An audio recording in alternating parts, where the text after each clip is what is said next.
Sefer Yetzira, the fourth perek, the first Mishnah.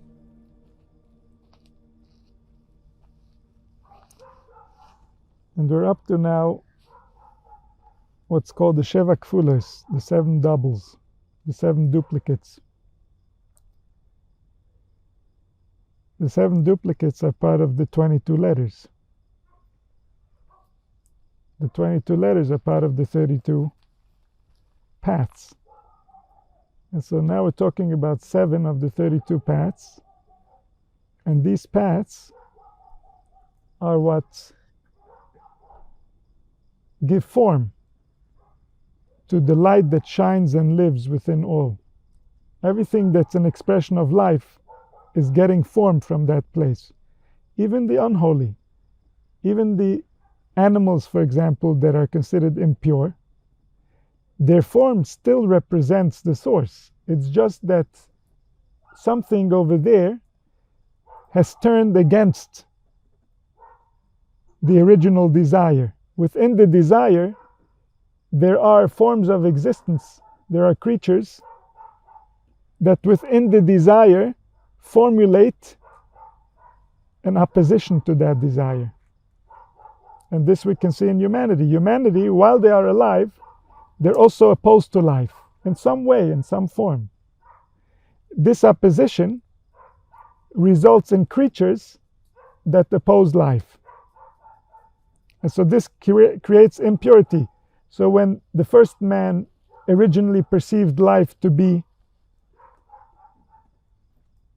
with a potential of evil, that potential turned into his mind causing that reality, and that reality turned into causing creatures that have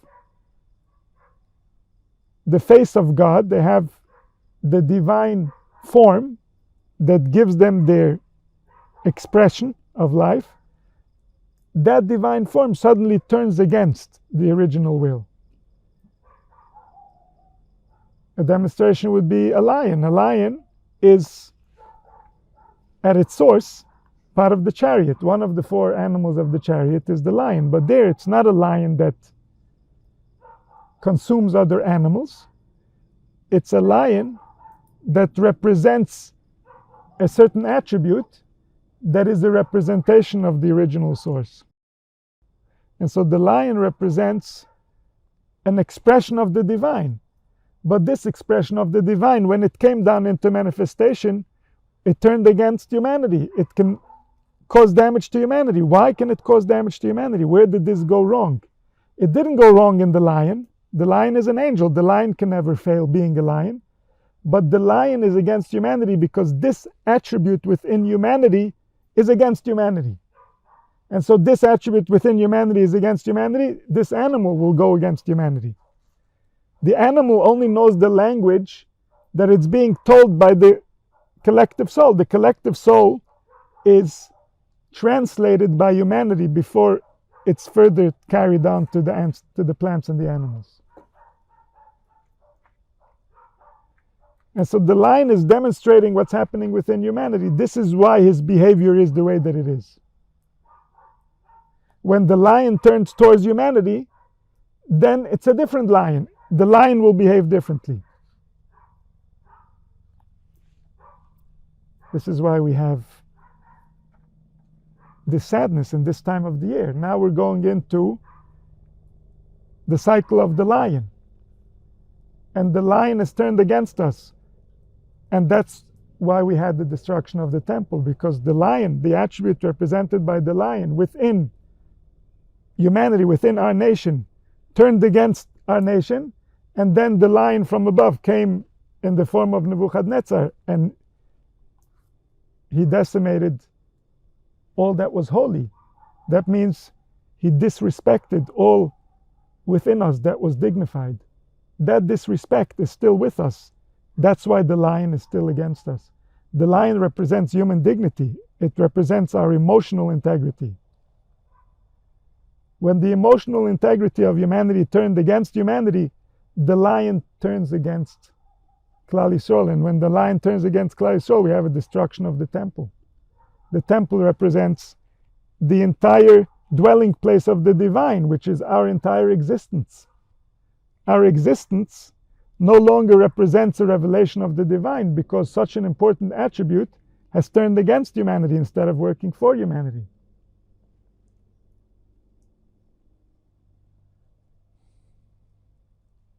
And so the line is just an example. Everything that is against humanity, everything that causes harm to humanity, why does it cause harm to humanity? Because humanity is causing harm to that attribute. How is humanity causing harm to that attribute? By using it against humanity. And the attribute was only designed to power humanity, to help humanity, to be expressed through humanity. And so if humanity is against that attribute is suffering. That attribute is in exile. And instead of the attribute that's in exile, we get a perverted version of that attribute, a version that's not friendly to humans. For every repression, there is a perversion because something divine is not being revealed.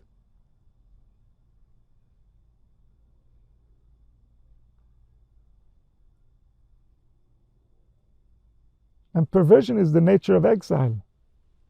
Exile means he thinks he knows what he wants, but that's not at all what he wants. Why does he think he wants that?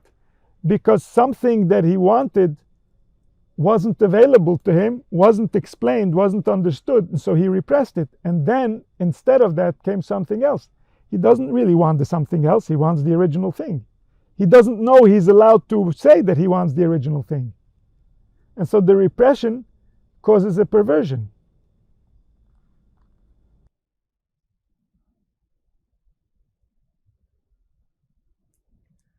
And so all the forces that are addressing the divine can turn for us, and that's the holy side, or they can turn against us, and that's the other side. The Sitra Achra, the other side. Any force that turns against us represents the other side. When the other side is in charge, humanity suffers.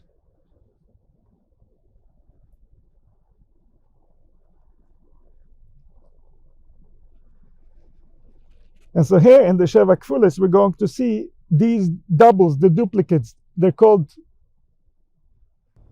the values and their substitutes. The tmuras, the olam ha-tmuras. The olam ha-tmuras means what happens when that value is repressed and it's not coming out in a healthy way. We're going to get the opposite of that. What's driving that opposite? The attribute itself that wants to be revealed. And so someone who needs to love, but he doesn't have who to love, he's going to hate.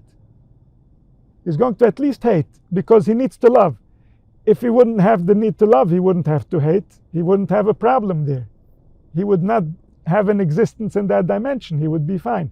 But no, he must exist in that dimension. He must express himself. And so therefore, it's going to turn into hate, because there's no room for love. And the same will go for any attribute.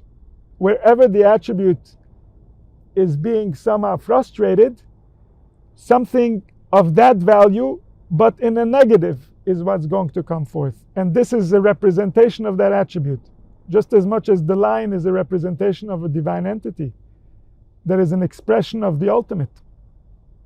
And yet here the lion is not human friendly.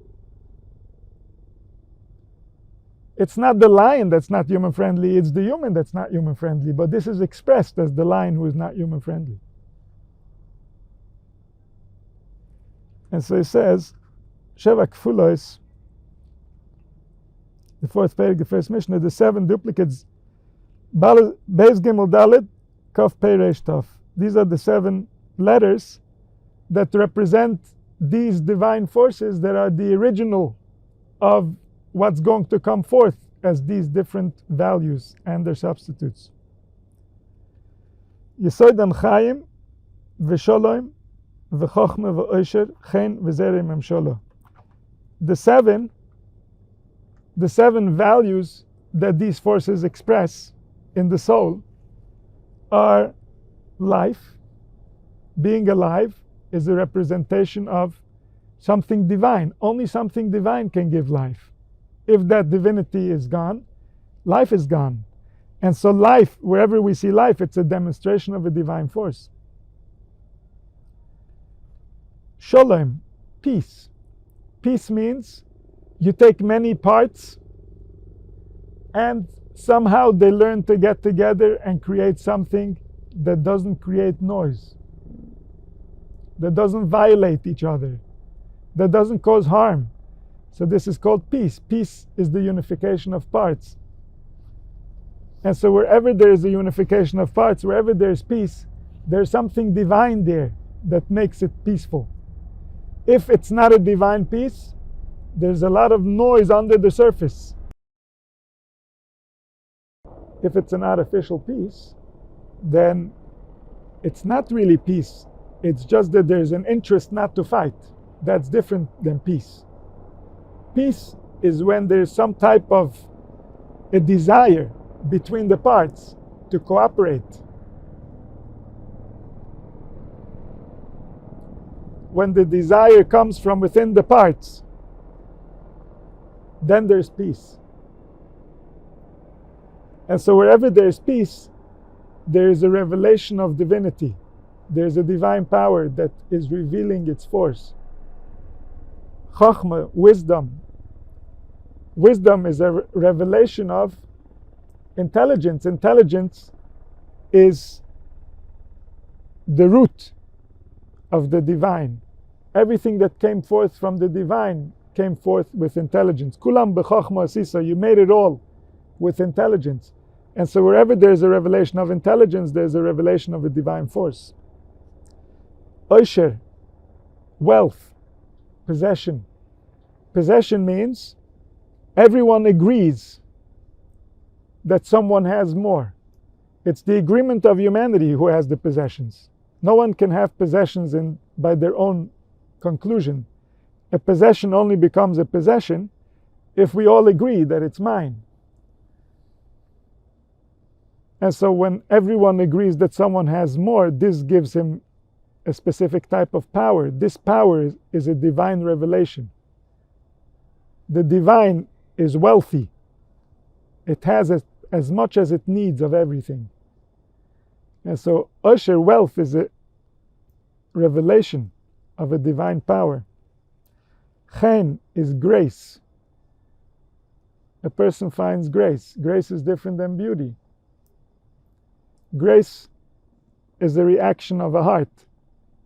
When someone finds grace, it means it results in someone else wanting to behave a certain way towards that someone. And so this is called Chaim, this is grace.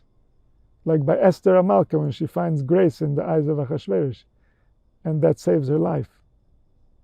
And so beauty is something distinct that is related more to the person who has the beauty. Grace is related more to the person who is looking and observing that person, if they find grace. A person can also find grace in the eyes of the source. This is the ultimate gift that everyone is searching for. To find grace in the eyes of the source means the source wants to behave towards you in a specific type of way. You awaken something within him.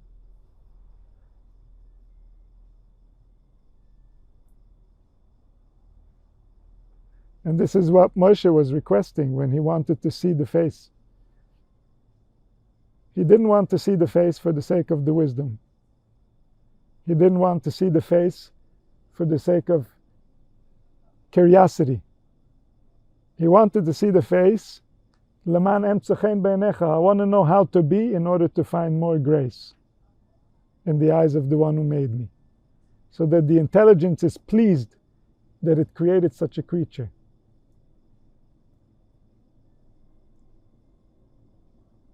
And so that grace is a revelation of the divine. V'zera, seed, children,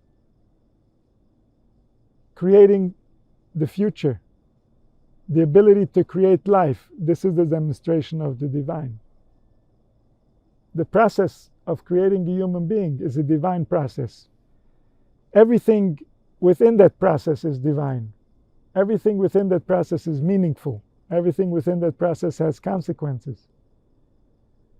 The Zera is the ultimate demonstration of the wisdom of the divine, how he carried on from generation to generation the life force, and specific qualities continue within the tree of life. Specific qualities are carried on by transmission, communication. Specific qualities are individual to each generation. Everything planned exactly when he designed the process of the seed. And so the seed is a demonstration of the divine.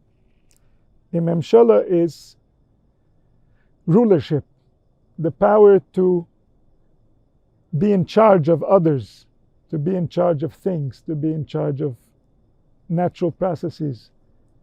Rulership belongs to the divine, belongs to the wisdom that knows. From the time of Nimrod, humanity has taken rulership by force, and later through tremendous violence, and later through mutual agreement. But the original process of rulership is that only the divine rules and the wisdom teaches the truth. And each one has access to that wisdom directly. He would only need guidance how to interact with the wisdom, but never guidance that is a form of rulership.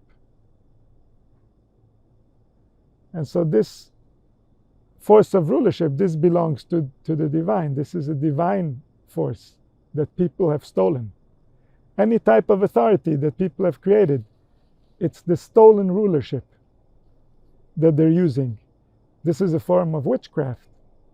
The rulership that is divine gets taken by the hands of humanity, and they use that as a force. They are pretending to be the divine, but they're not representing the divine. So these authorities,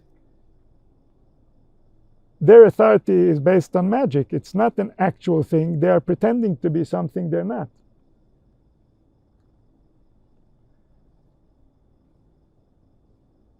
When Klal Yisrael asked for a king, the source was disappointed. The pride of humanity was diminished because it meant that we are not properly attuned within to know how to interact with life. We need some type of an external rulership that should tell us how to interact with life. And this is a sign of immaturity. It doesn't mean it's not necessary. It could be extremely necessary. But it's a sign of immaturity. It's a sign of humans that are not very developed, that don't have access to their natural intelligence. And so these are the 7 demonstrations that represent the 7 letters, the kfulas, the duplicate letters. In Misnagid B'Shlei Rishonos, they have 2 different variations. The 2 variations is one time they are without a dot in the middle of the letter, and the second time they're with a dot. Each one represents a different extreme of this attribute. And so let's say, for example, if we're talking about wealth that's represented by a letter, the opposite, when there is no dot in that letter, would mean poverty. So if there was no wealth, there was no poverty. If humanity doesn't own any possessions, we all agree that no one owns anything, then no one is poor. Everyone can go wherever they need to go in order to get whatever they need to get. The problem is going to be, if humanity is not mature enough, like right now, they're not going to invest enough energy so that there is enough. Everyone is going to wait for someone else to do it, and then we're not going to have. And so rather we say, no, this is your field. You go work your field, and then you have the benefit. This is a type of immaturity. But this is where we are at. This is the level that we have to deal with. And so in such a level, there also needs to be a rulership. Who's going to say whose field is what? Who's going to say what happens when one takes from another? What happens if there's conflict? We're going to need, based on this level of maturity, we're going to need to create structures that keep life alive And so in these structures, there's going to be wealth, and there's going to be the opposite of wealth, which is poverty. And this can be in possessions, but it can also be in many other areas. Wealth simply means one who has abundance from a specific type of quality, from a specific type of virtue that is helpful in life. And so then in that area is his wealth. He has more of this. We all have different qualities that are more developed or less developed. So we all have our own type of wealth. And that wealth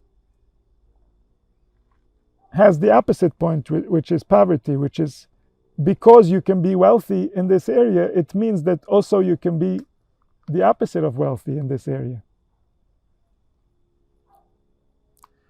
And so it's Vez and Bez, Gimel and Jimel, Daled and Daled, Chof and Kof, Fei and Pei, Resh and Resh, Sof and Tov.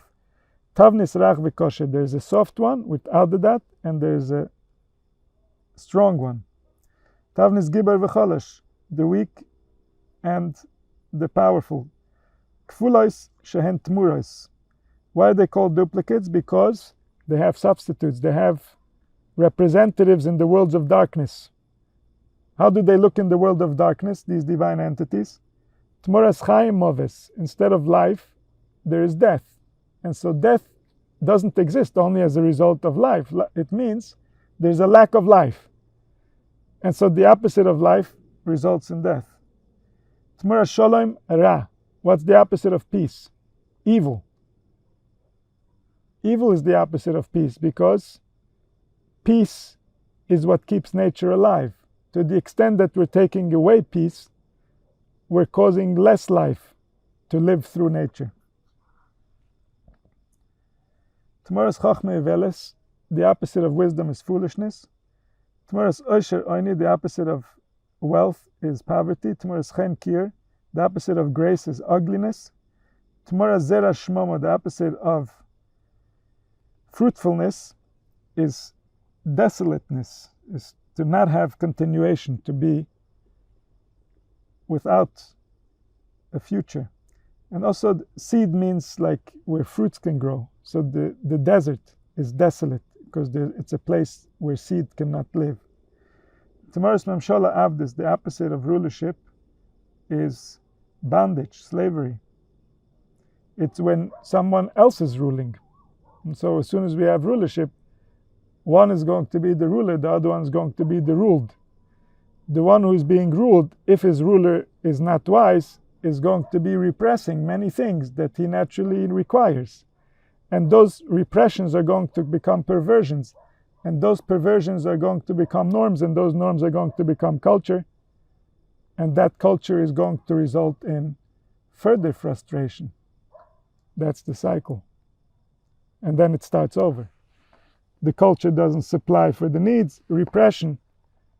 From the repression comes perversion. From the perversion comes new norms. And from the new norms comes a new culture.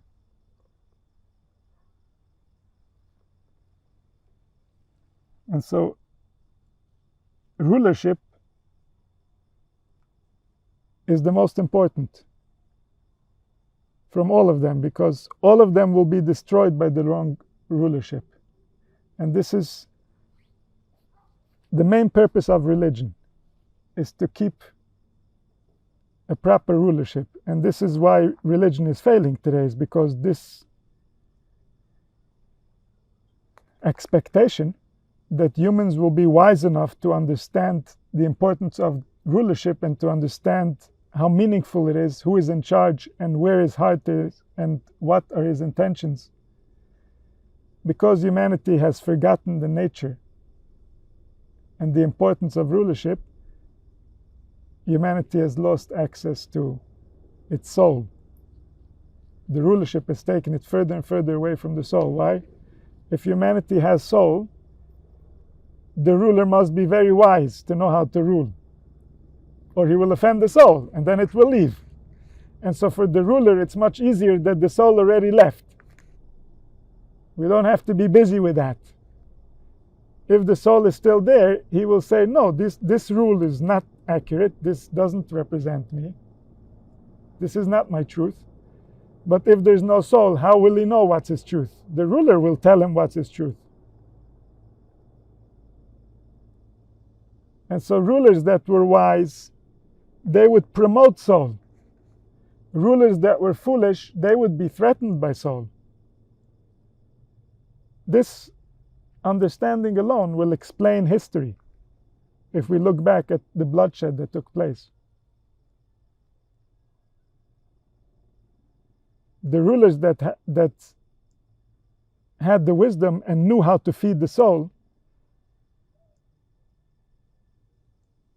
they were up against the world that was deteriorating. The soul was disappearing.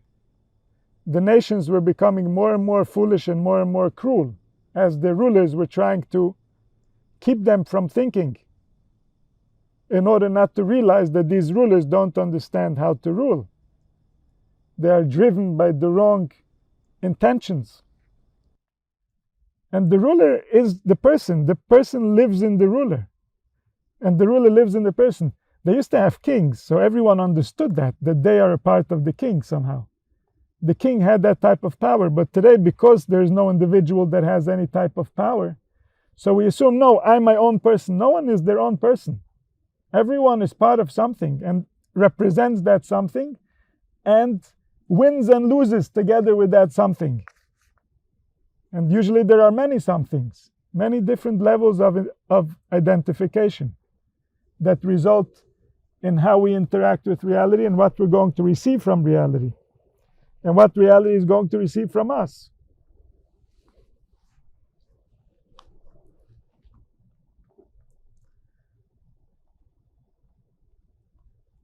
And so religion was created for the sake of proper rulership. This is the goal. The goal is that we should have the wise as our leaders. And then our relationship with the divine, our relationship with Source, will result in us finding grace in His eyes. This is what this is all about. If we will find grace in His eyes, all our problems will definitely disappear.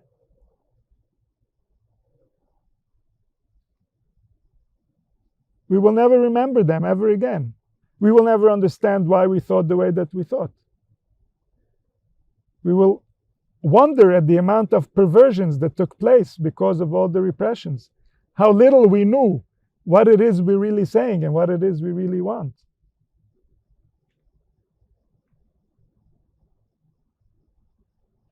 And so this is the goal, is V'hoya Hashem lemelech al kol haaretz, that the king, who is really already king, should just remain king. Let no one interfere. Let no ruler come and destroy soul. It says in the Peresh Aravid, B'chol echad me'ela yesh behem seva kfulas v'tmuros. He has 7 letters that are duplicates, and they have their opposites. Lefichach misnahages b'shtei leshonos lechaim v'lamoves, to life and to death, letov v'lerah, to good and to evil. V'das havaya eina da shlishis ke'ena mesifa ba'atzmis dover ma she'ena b'chlal ela lehim. And so there are going to be 3 levels that are going to decide within each attribute how much of this attribute is going to result for this individual.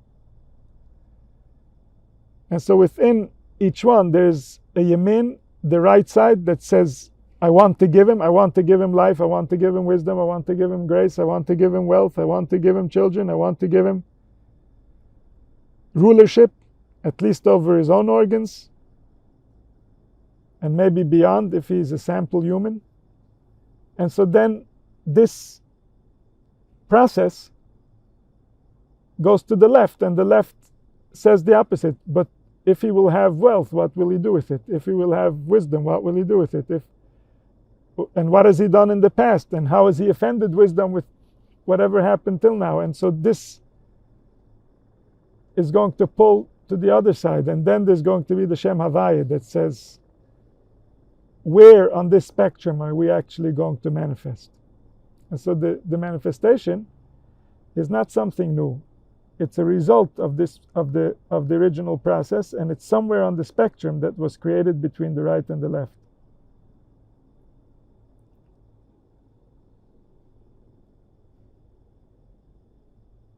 Some of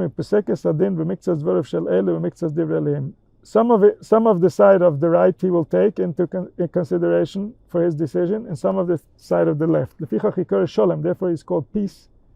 The opposite of peace is war.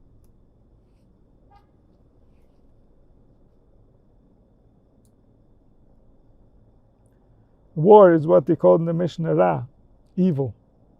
Evil is conflict. Evil is when the unity is lost. Over there, there's already evil. Parts of the unity are against each other, and therefore there's less.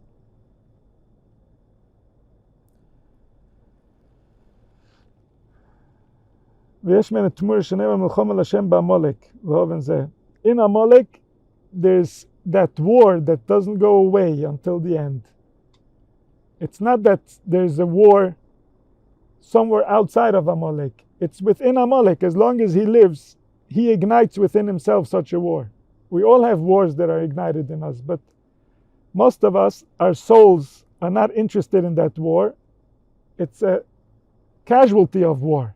It fell into the war because something that wasn't according to his nature appeared. But the Zerah of Amalek, the seed of Amalek, was created with such an intention that his essence is that war. And as a result of that war, all the nations came. All the nations are a different kind of war with whatever is trying to live over here. Their culture somehow doesn't respect him the way that he really is. The culture is a disrespect to the one.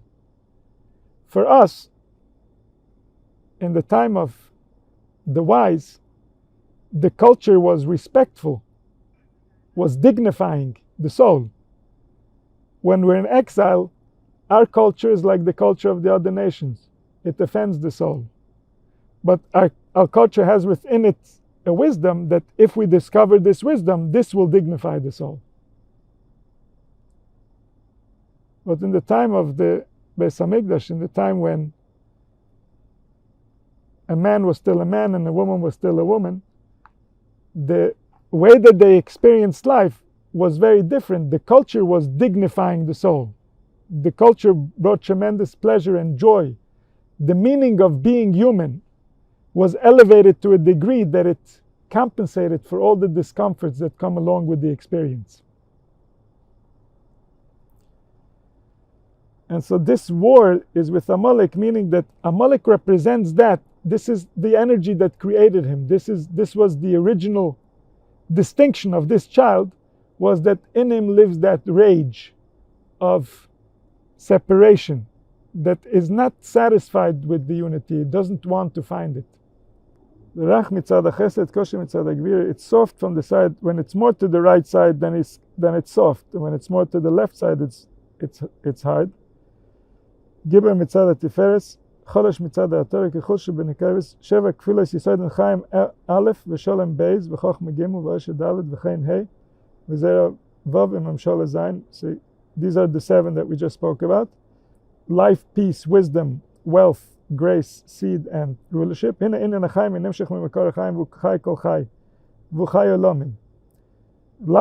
is the original life, the life that gives existence, the ability for us to exist.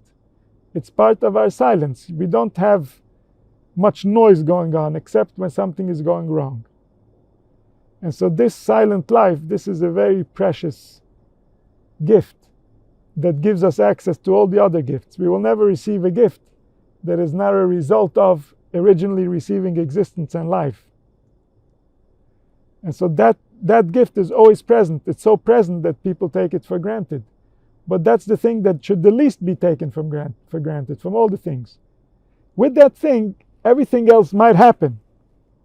But having that thing, that's not granted. That's something that is beyond anything we have realized. It's going to take us millions of years to realize what that even means before we can start interacting with it appropriately.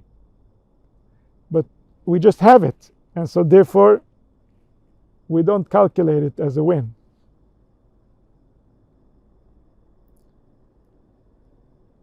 This is the same source that gives life to all the spheres, to the original emanations. Everything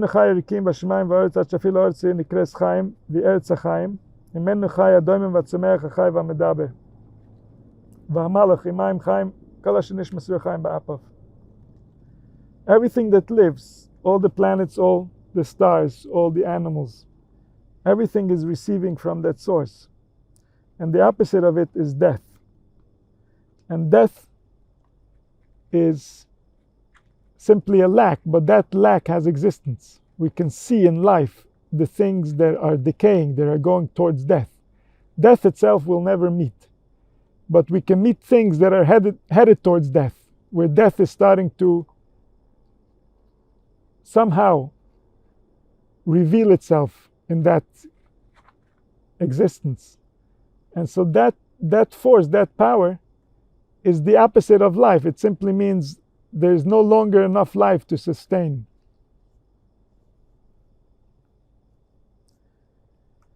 So there are times when we need to build up, because we're coming in, we're going to make our statement, and then there's times to pack up the stage and move on to the next phase of the process. And so that's already part of the design. When we came in, this was already planned. How we're going to come in, to develop, to reveal, and then we're going to pack up and leave. There's a time to kill and there's a time to heal. Killing means destroying the vessel that receives life. To heal is to repair the vessel that receives life. From the koch of bina, which is the mother, which is the one that's drawing everything that the intelligence desires. So that force is called Elohim Chaim, the living God. And the living God gives life to all. Sholem Amrizal Shmosh Lakosh Baruch Hu Sholem. The name of Hashem is peace. Shenem Aviklu Hashem Sholem. And so the name of the one that can make this is peace. Wherever we see peace, we know that this is his signature. This is the balance that he designed. Wherever there's no peace, we see this is not what he designed. Something is off. This is not the intention.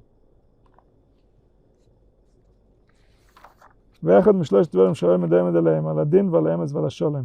והשולם הוא מכריע בין מידס החסד ומידס הדין.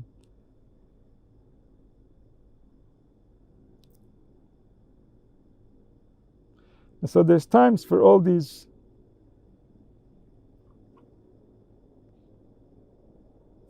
attributes that are times, and for the opposite of these attributes. Once Adam Rishon ate from the tree of knowledge of good and evil, means he's now thinking in terms of good and evil. Now all the forces are thinking in terms of good and evil. So now there's, to every force, a substitute that's the opposite of that force. And so now there are times when the right hand is in charge, and then the good side of the attributes gets revealed, and times when the left hand is in charge.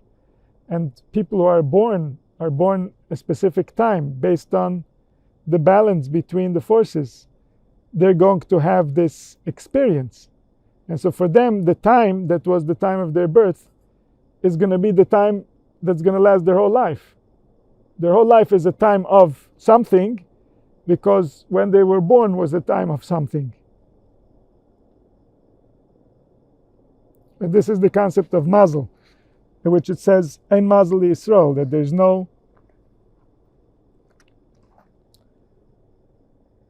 no astrological significance to one who wants to live directly with the divine, even though there will be consequences from the astrology. Because we see Rebbe Eliezer ben Pedos, he didn't have money, and he had a very close relationship with the source, and he would pray, and the answer was, the way that you came into the world was a certain way, and this is how you were designed to be. It's not good for you to be any other way. And so it doesn't mean that there isn't significance to how we were designed. It means that we're not going to lean on that in order to decide if we are happy to be here. And then we're above mazel. Because the ultimate goal of what we're trying to accomplish is, are we content? Do we desire? And so it might take certain attributes in order to make us desire, or if we don't need those attributes and we still have the same desire, so it's like it doesn't matter. If we can realize the goal, which is how we feel, then what we have or we don't have doesn't matter. He explains here the houses. The houses are the locations of the signs, the astrological signs, and the planets. And so this is a very deep wisdom. We're not going to get into it. But basically you have like a clock that has 12 hours. These are the 12 combinations of the Shem Havaya, Yudei Vav Hei. You have 12 different combinations. These represent the 12 mazalas, and it's like a big clock. Everybody, when they're born, or every moment in time, like right now, the clock is somewhere.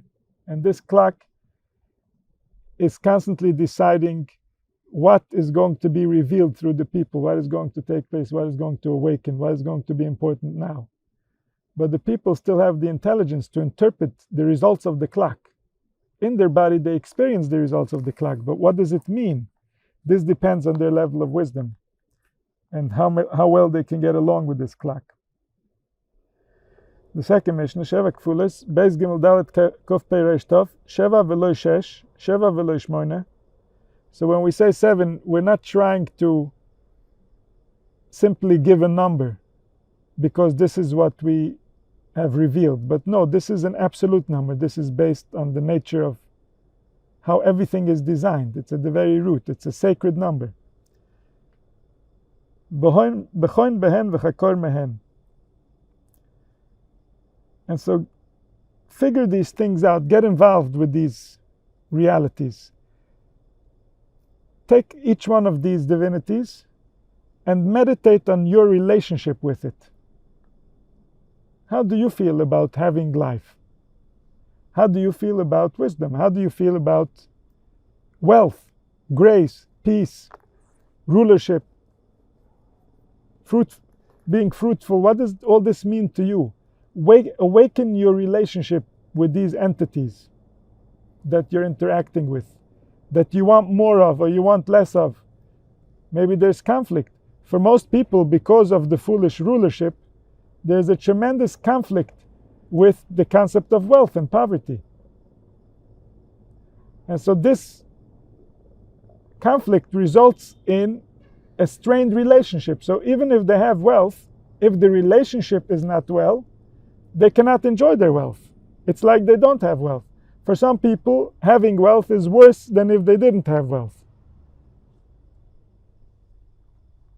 And so the relationship with each one of these divinities is at the root of the experience, not the results. And so, b'choin behem v'chakor mehem, get to know these sides of the soul, and through them these sides of life, these sides of creation. Everywhere in creation we'll find these. V'hamed dover al baryoy, get things straight. V'hoshev Yetzira mechoina, return the root that is the creator, that is drawing all of these, give him back his throne. Because what happens, for example, a person who is in conflict with wealth. Now, it's so important to him, his wealth, that he is stepping on the being itself. He is belittling the being who is trying to make wealthy because it doesn't have wealth. And so now the being, the soul, has lost its throne, has lost its seat. It's no longer dignified in its own kingdom. And so understand these divinities, understand how they're supposed to serve the source and give the source back its power over these. See the importance of your relationship with the source.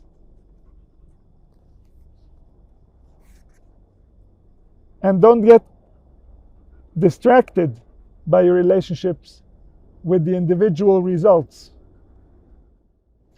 The next Mishnah, Mishnah Gimel, Sheva Kfula is Beis Gimel Dalet, Kof Pei Reish Tov, Kenegad Zayin Ktzovis. So each Mishnah, this is how his style is from the beginning. Each Mishnah, he reminds us where we are, what we're talking about the 7 duplicates. And he says this is against 7 directions. How does he have 7 directions? Because there are 6 directions that are known, and the center is the result of the 6 dimensions. This is the 7th. So it says, Mehem Vav Ktzovis, there's the 6 directions, Male Mata, up and down, Mizrach Imariv, east and west, Tzofim V'Dorim, north and south, V'hechel HaKodesh Be'emtza, Mechivim Be'emtza, the holy hall, the holy room,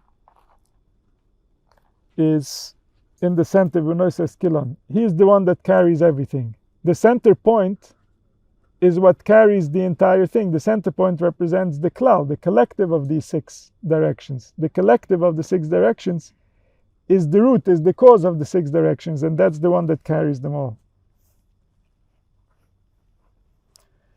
Says the Ravid in the parish,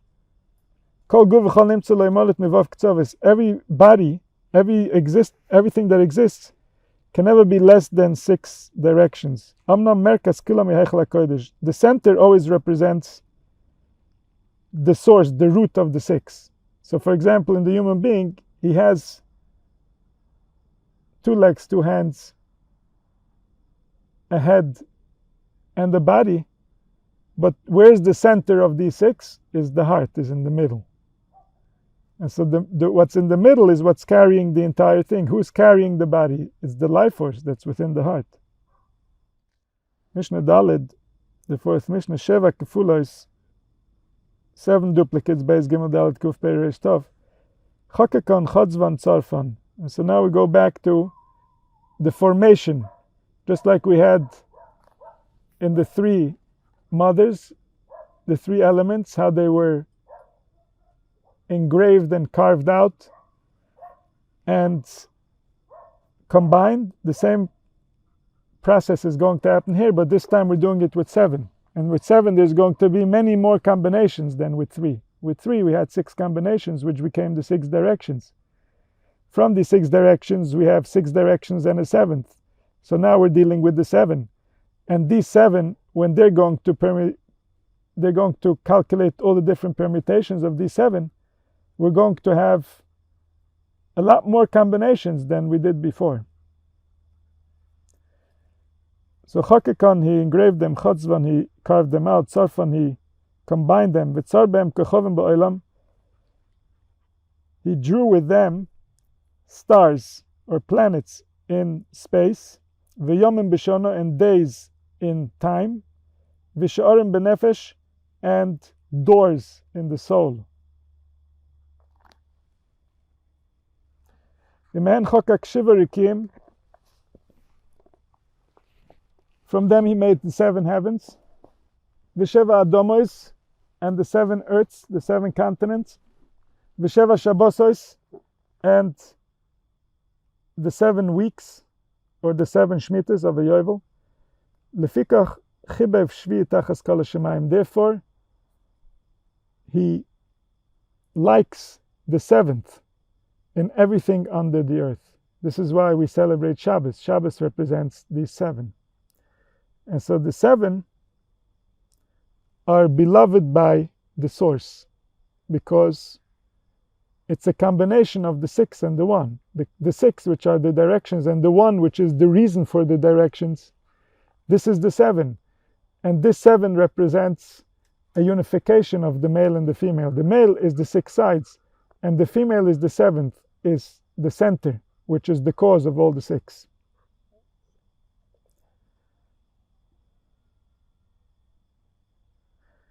And so here, there are all the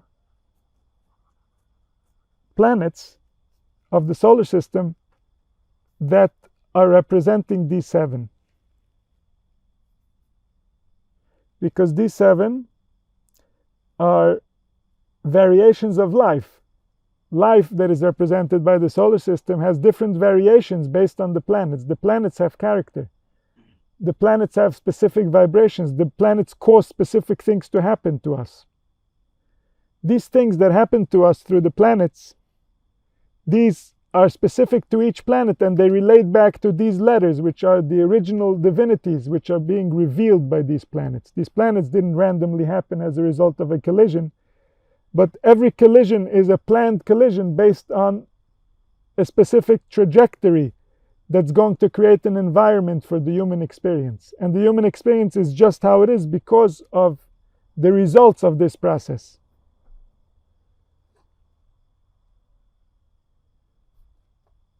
And the process of the human being is being directed by this process at all times. The Mishnah, hey, Ketzad, how did he do it? Himlich oz beis b'chaim. So now there are many different ways of combining the letters with the planets, with the 7 doorways of the soul. What are the 7 doorways of the soul? The doorways of the soul are the doorways of the brain within the head. The doorways of the brain within the head are 2 eyes, 2 ears, 2 nostrils, and the mouth. And so we have 7 doorways to the soul, which are 7 ways that information is entering into the body. And then it's being translated to the soul, which is receiving the information and interpreting in order to know, in order to make meaning. And so he has his way of combining it. There are many other ways. For now, we're just going to go through it on the way that he describes it. And so he says the letter Beis, which is the first of Beget Kaparas, it represents life. V'kosheloi keser, he gave him a crown. He gave him a crown means he inspired him with will in order to manifest from him different forms. V'tzar b'shabtai ba'olam, and he created Saturn in space. V'yom rishon b'shana, and Sunday in time. V'ayin yamin b'nefesh, and the right eye in the doors of the soul. And so this was something that was accepted by all nations, that the days of the week are related to the solar system and the planets. Before the Greeks, all the nations would study the astrological map in order to understand the nature of humanity, so that the rulers will know how to rule the people. If the ruler doesn't know a human being, how can he possibly rule them properly? And so to know human beings is to know the great man that's created by all the stars and the planets that surround us. That's the archetype that all of us are somehow related to. That's the Tzelem Elohim, as it was created and designed by the divine. And then each individual takes forth from there. Even their behavior, the behaviors of the planets, the behaviors of the stars, are different as a result of the way that Adam Rishon interacted with them. And so just like the lion can turn against humanity, a planet can turn against humanity. Mars can turn against humanity, the same way the lion can turn against humanity. In fact, when the lion turned against humanity, and there was the Chorban Habayis, Mars was against humanity. Therefore, there was a Chorban Habayis. And so the stars and the planets can turn against humanity because humanity is turning against reality, and they are grounded in reality. So there's some type of a mirror, just like the animals, that say what is going on within man. Based on how man runs his forces, runs his attributes, interprets reality, that's the way all of reality interacts with him.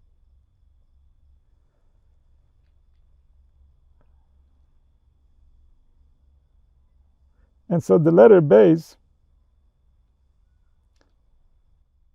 here he says, represents Saturn and Sunday. But Sunday itself is actually named after a star. So is Monday. Because this still goes back to the ancient world, where they would, each day of the week would represent a certain star. His order is different. It's not Sunday and Monday. He starts with Saturn. which in their version would be Saturday. And Saturday, the name Saturday is for Shabtai. Shabtai has the word Shabbos in it. And so we see how the ancient world was a different world. Things were seen very differently. The language was created very differently. Things were much more meaningful. We're much closer to their origin. We're much more in touch with the nature of reality.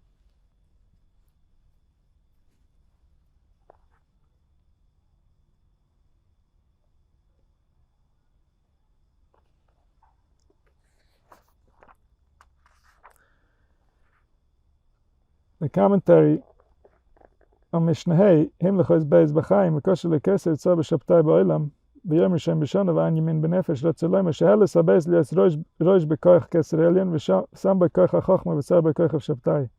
He gave him power from the spheres, the will and the intelligence, in order to create the star, the planet.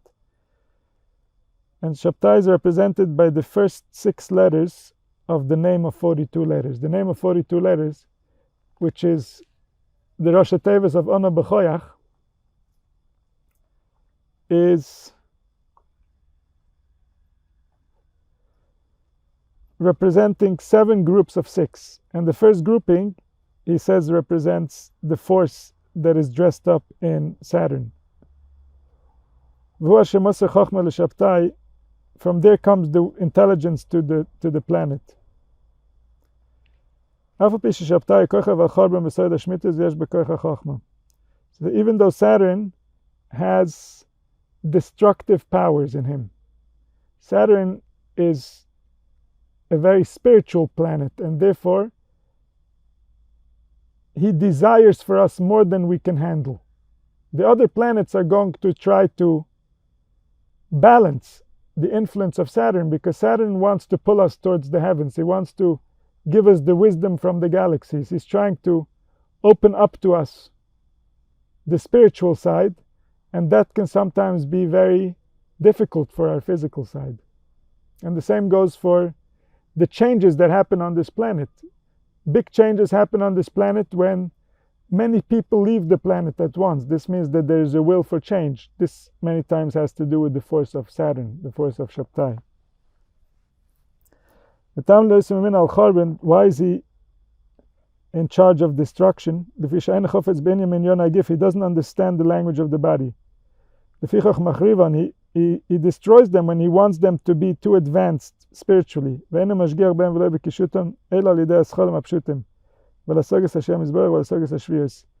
He is so close to the spiritual, he is distant from the sun, from the center of the sun. He's the furthest away from the 7.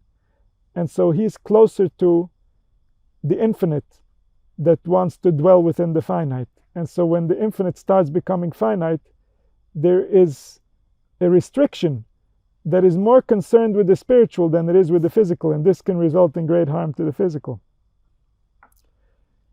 From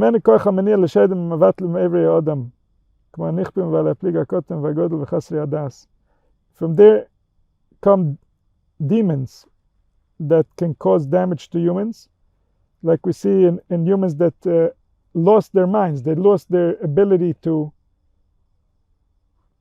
maintain their sanity. This is a result of a spiritual force that was greater than a physical force. The spiritual force of an experience, whether it was a trauma or a realization or something that was very big spiritually, somehow couldn't fit into the physical any longer. How can he be in charge of wisdom when you see that he can produce those who lack wisdom? So this is why those who don't have a proper mind can sometimes have access to prophecy. They can sometimes say true things that doesn't get filtered because Saturn is powerful in them and Saturn is close to the wisdom. It's just that they didn't have the vessels to maintain this level of wisdom. Therefore, disease can come from there, and death in prison, all types of complications with this world can be related to the desire of the spiritual to elevate us and going faster than we have the tools to keep up with.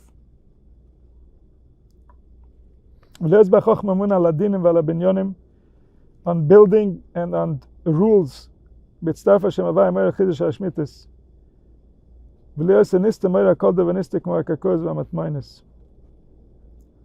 so he is a hidden force.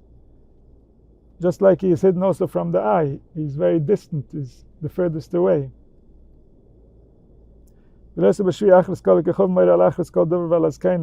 Old people, he represents old people, Saturn. Because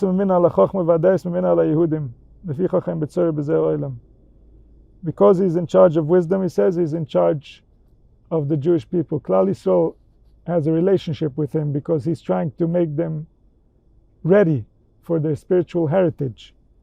And therefore, in the time of Golus, it's like they're being pushed faster than they can run. Is on slavery.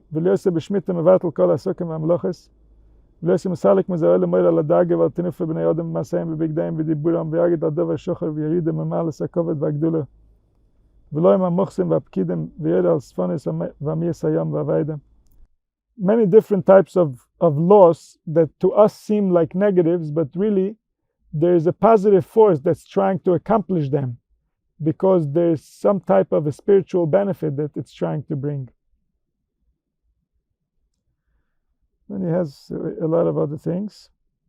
There are examples. We'll go to the next Mishnah.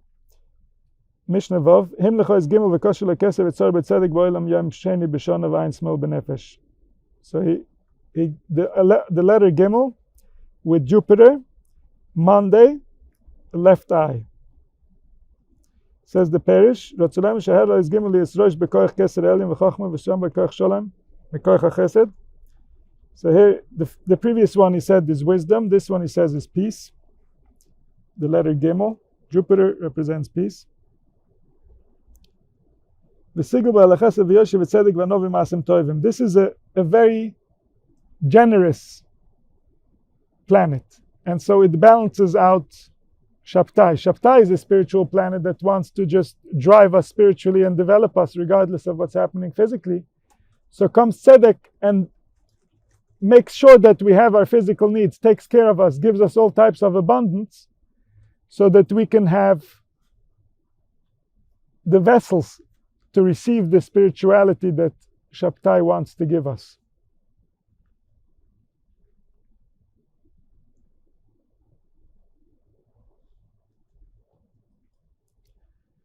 And so she represents kindness, justice, straightness, humility, good deeds, a good name, loyalty, the wisdom of the Torah, the wisdom that is kind wisdom. The Torah of kindness was on her tongue. So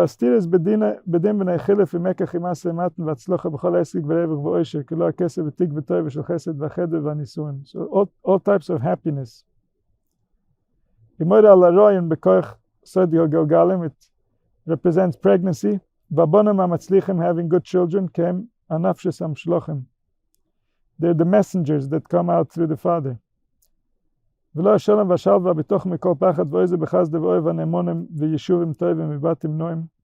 types of nice things, owning nice possessions or a nice home. All this is related to the influence of Tzedek.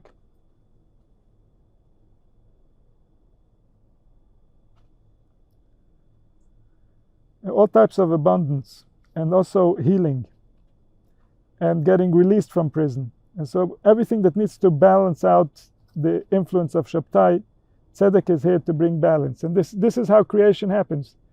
If we would say, oh, so then if Shabtai is overdoing his role because he's trying to be so spiritual that he burns us out, and Tzedek is just trying to bring us the opposite so that we can balance out, why not not create both of them, but no, this is how life happens. Life happens through the opposites. And so by creating many opposites, this is how life became alive. This is how we came into being. When everything was in balance, there was no being. There was no revelation. There just was what was. But the revelation came through creating the opposites, and as they balance each other out over time, as they rule over each other in different times, different results come out and create life between these extremes. The next Mishnah Zayin, Him lecho Dalet dekosh lekesef etzor b'madim bo'elem v'yom gimel b'shana v'oz yimin b'nefesh. Mars, Tuesday, and the right ear. Says the parish, v'moir al amit slave. This shows courage. V'kshei oiref, stubbornness. V'achzorius, cruelty. V'alachaim v'akas, rage and anger, v'retziches, killing, mulchomes, fighting. Kikei mishpatai gvura, v'al sorachayil, v'al chidomim. Dam chayev v'dam odem v'chom lechashiyov be'esh. All types of work that's done with fire, all are related to Mars. Everything red represents Mars. He causes all types of fear. Also being drunk relates to this force.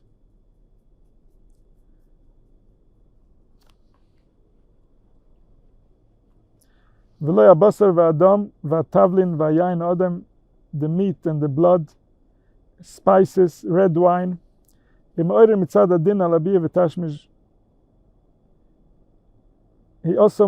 He creates a will for the unification of a male and a female. But this is not the romantic will.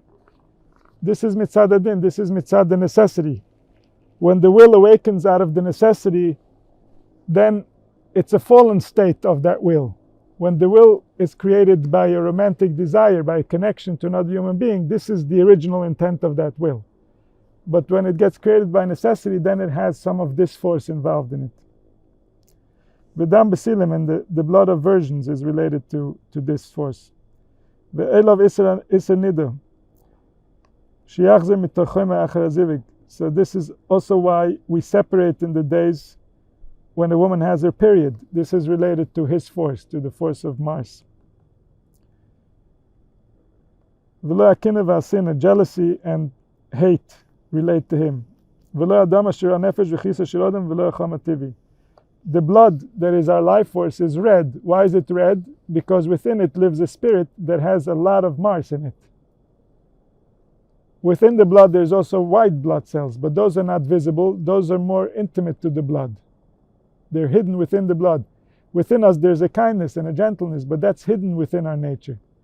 But in the external side of our nature, the easiest to find is some type of a force that relates to Mars, a force that wants to protect itself at all costs.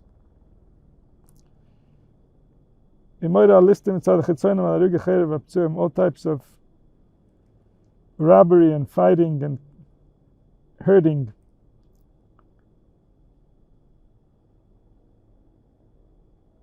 The blood of birth relates to Mars. The blood of the bris milah, the circumcision, relates to Mars. Circumcision is to remove the power of Mars from the child, so that there isn't an overage of Mars, which is causing humanity so much harm.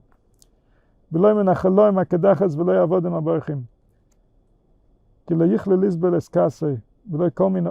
type of punishment.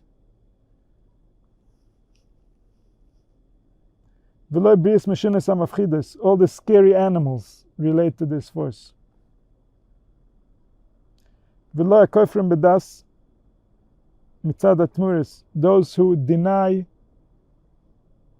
the truth, they deny the testimony of the wisdom, relate to this force. The force of Mars gives them the power to do that. The anger of the kings that causes the wars. This relates already to Mars. When the king gets angry, it means that Mars is waking up.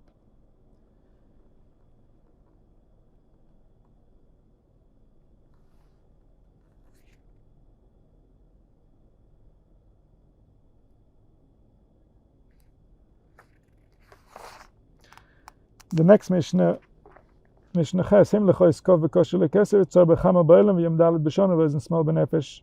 The letter Kof, he gave the sun Wednesday and the left ear. Says the Perish, v'lo yachein, the sun has grace. V'akova, the glory, v'amlucha. V'yichad Hashem evoy v'nichtem meir al-eres han-elomes. It's a demonstration of the unification of the source, because the solar system is united around the sun. The sun proves that the whole solar system is one being. Also, serving the kings is demonstrated by the sun. The sun is like a king, and all the stars serve him. And a community of kind people is represented by the sun. He demonstrates the wisdom of nature.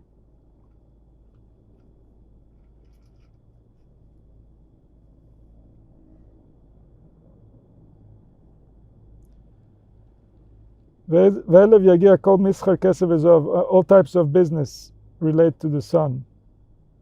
All the plants, all the crops relate to the sun. All the precious stones relate to the sun.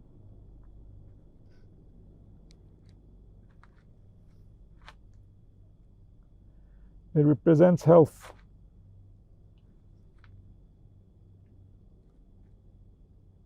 He represents a surrender of the enemies. He represents a release of enslavement. Beside the Shemitah.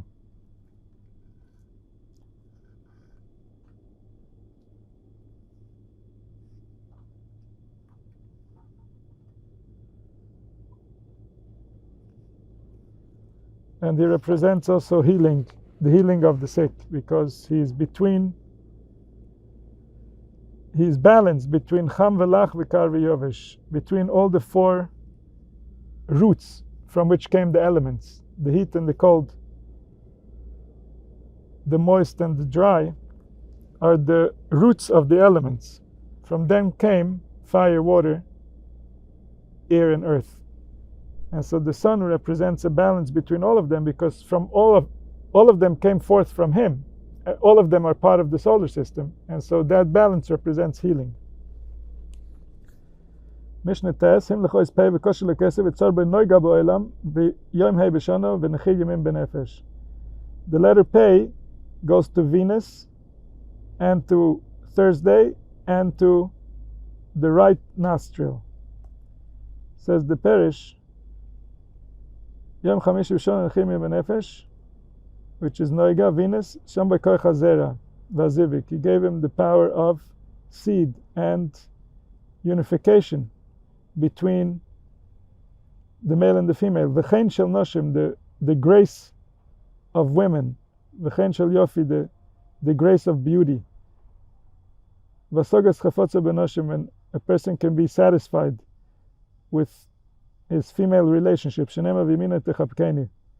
His right side will hug me. The sweetness of your right is represented by Netzach. Netzach is where he places Venus. There are different ways of how we place the stars, how we place the 7 planets on the 7 attributes of the divine. The 7 attributes of the divine are Chesed, Gvur, Tiferes, Netzach, Hod, Yesod, Malchus. The 7 planets are Shetzam, Chanchal, Shapsai, Tzedek, Madim, Chama, Noige, Koichav, Levana. So how do we correlate? There are many different ways. He's correlating Venus to the attribute of netzach, permanence, victory. V'sholom mipachad mikoch ha'teferes haba elav, it has peace from fear. V'yesh lo oizrim mitzad ha'chesed v'hav mitzad ha'teferes invakshim tevosoi. It brings friends that seek to help him and make him better. V'yesh lo cheshek b'anoshim, it brings desire for women, v'atashmish, and to be with women. V'cheshek b'klei ashir, it brings desire for song. V'simcha v'eresin v'chlei tachshitin, all types of jewelry and enjoyment and celebration. V'aganim mipardaisim, having fields with flowers. V'chol min ha'ano, all types of enjoyment. Imoir al ha'no sabos mitzad ha'chesed el ha'torah v'sholem ha'oivim ki ha'menetzeach. V'metoch shemekav mitzad ha'gvir marei kazov v'mo'ir b'kesev lovan. And so he represents having peace because of the enjoyments that come through him. And because he receives also from the right and also from the left, because Netzach receives from Tiferes. Tiferes is a combination of the right and the left. So because he receives from both sides, he's represented like a gold that's mixed with white gold. All kinds of drawings and sewings, every type of pleasure and contentment. Hearing good news. He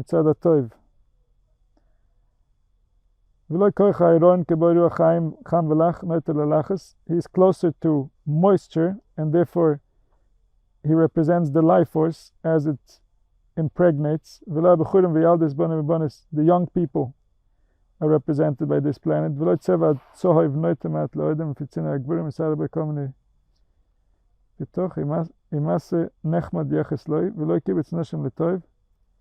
when women gather, if their intention is right, it's coming from this planet that's giving them the power to unite. So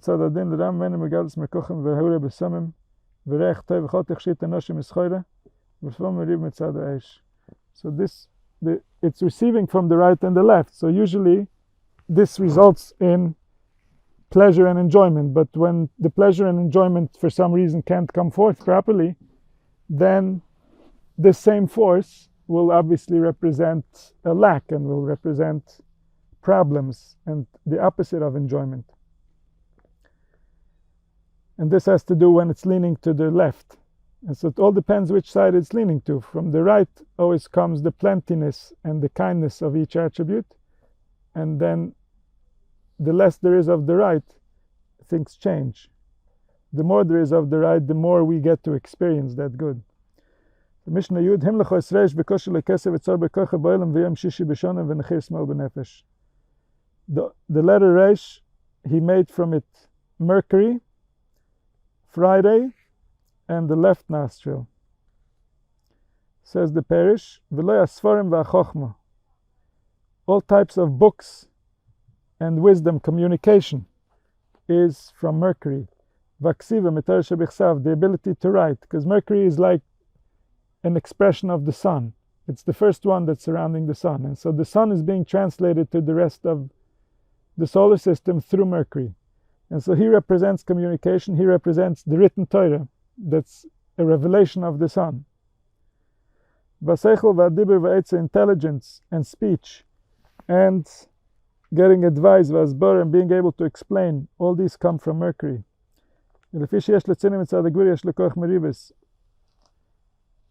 This ability to communicate is also used in arguments. He makes people combine their forces and work together through communication. And he has all types of art, so he puts this planet on the attribute of Hoid. So Netzach and Hoid, he said, is Noiga, Venus, and Koichav, Mercury. And before we had Chesed and Gevura, he had Tzedek and Madim. Tzedek Jupiter as Chesed, and Madim, Mars as Gvura. So Hoid receives from both sides. Drawing and writing. He can combine forces also between enemies. Sometimes he can make peace between enemies if he is receiving more from the right side, or he can cause fighting between enemies.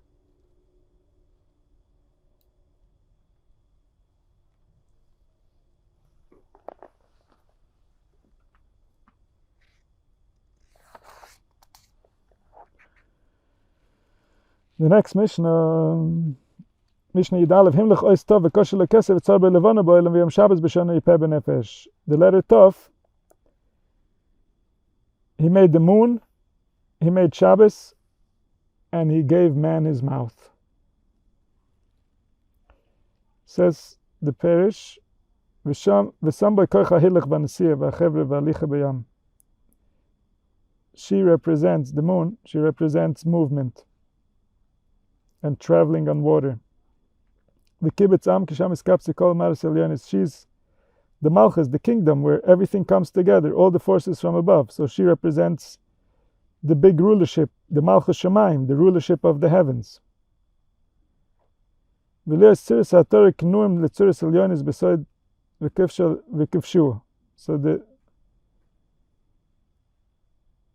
the one who is receiving life should be able to align with the forces he is receiving life from. So from this perspective, the moon represents human consciousness, and human consciousness is receiving from all above, and then it comes into the atmosphere of planet Earth. So who is responsible for planet Earth? The moon, that is collecting all the vibrations and bringing it forth to our atmosphere. And so she represents the humility of the ones created, which is us, towards the higher forces which create us. She also relates to having less rest because she's always on the movement. She's always changing her levels of light. Sometimes she's close, sometimes she's far. Sometimes she's showing liberation. This is primarily in the middle of the month when she's full of light. And sometimes she represents exile when she's losing light. Through these processes of exile and liberation, she gets to where she needs to go. Because all these processes have a certain goal of what they're trying to ingrain within the consciousness of humanity. And throughout these processes, things are happening behind the scenes that we're not familiar with, that's eventually going to be revealed, what it is the work that we did as we were going through an exile.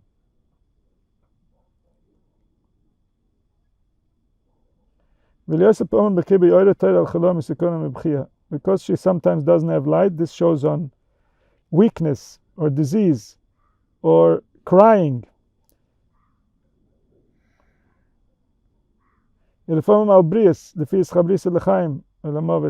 Sometimes she can show health, depending on her location, next to which star she is. All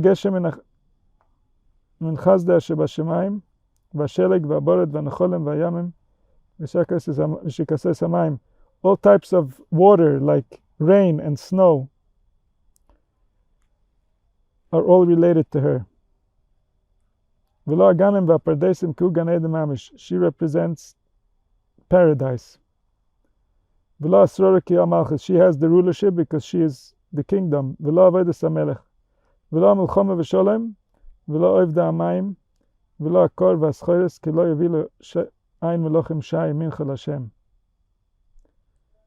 So she represents gifts.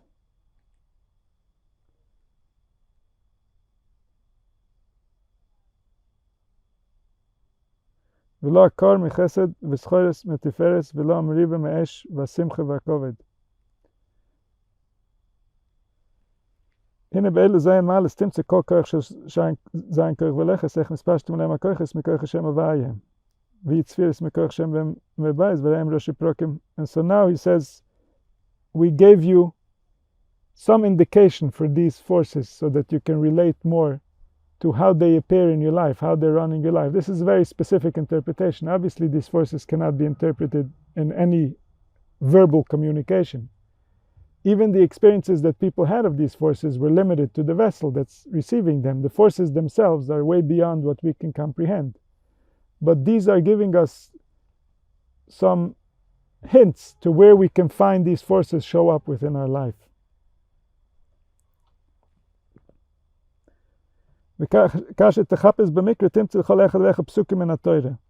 So you'll find in the Torah different psukim that are referring to these forces as they interact with humanity. And every time the prophets would speak to the source, they would speak in the language of these forces and what it is that we are asking and what it is that we want to reveal and through which force we are expecting to receive what it is that we're trying to get.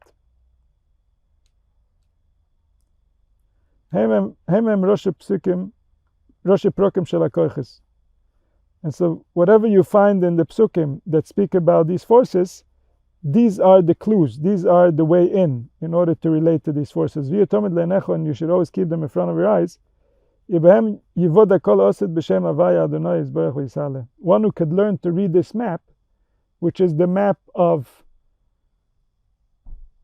the names as they get revealed in the stars and the signs, the astrological signs and the planets, so then one could know what is happening in this world. One might know things before they actually take place.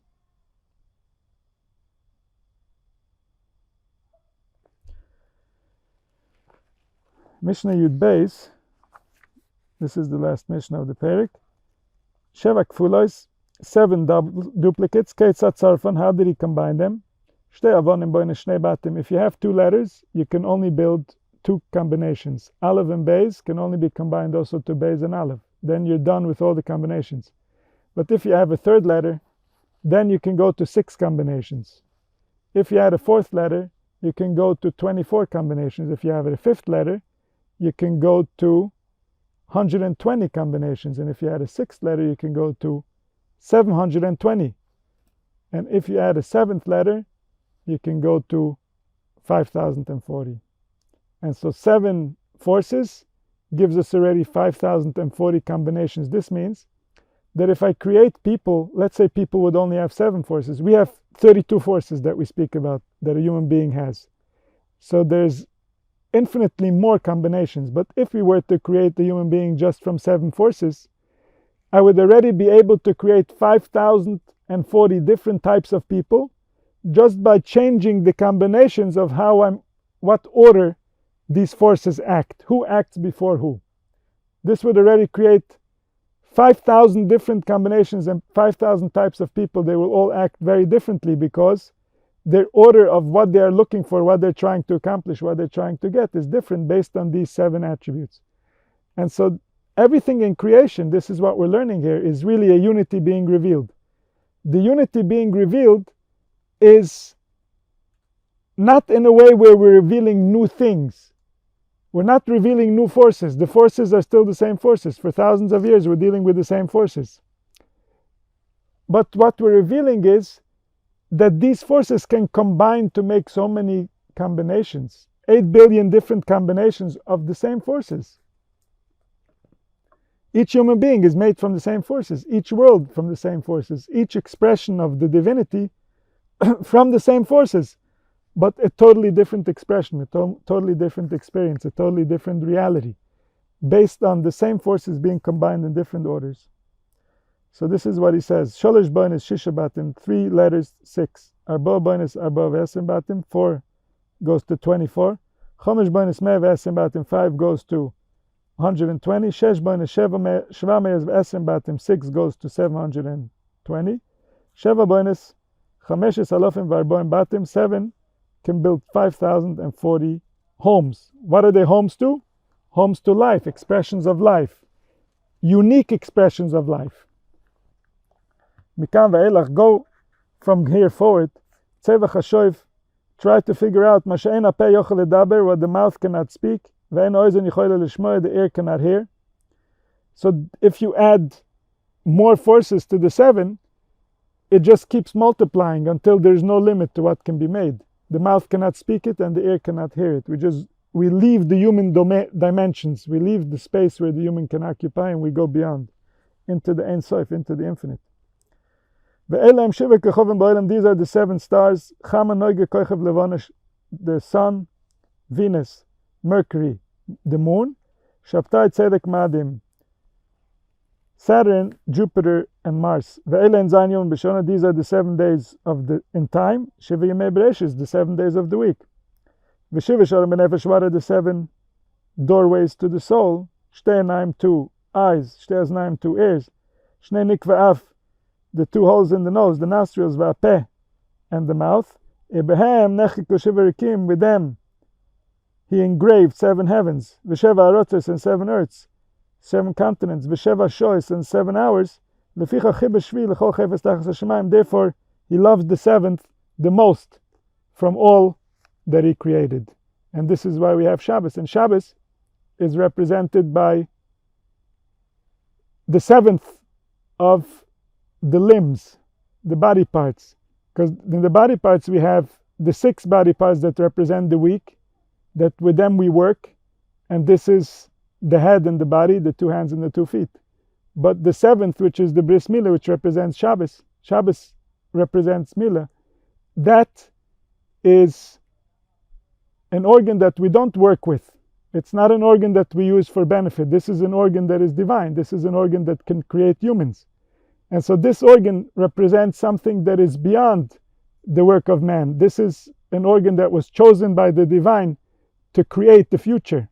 And therefore we don't work with that organ. We don't try to gain anything from that organ. We keep that organ sacred so that it can create the future in accordance with the will that created it. And this is the end of the chapter. What does it mean, Sheva Shot? The 7 hours. Let's see if he says over here. I'm not sure what it means, but it might relate to a portion of something. So if they count 7 hours a certain number of times, it might relate to some type of cycle within creation that's related to hours.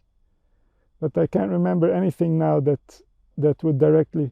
except the basic cycle of time that he is referring to. The basic cycle of time within the week is that even if you have every day of the week a different planet, within that day of the week, every hour is also a different planet.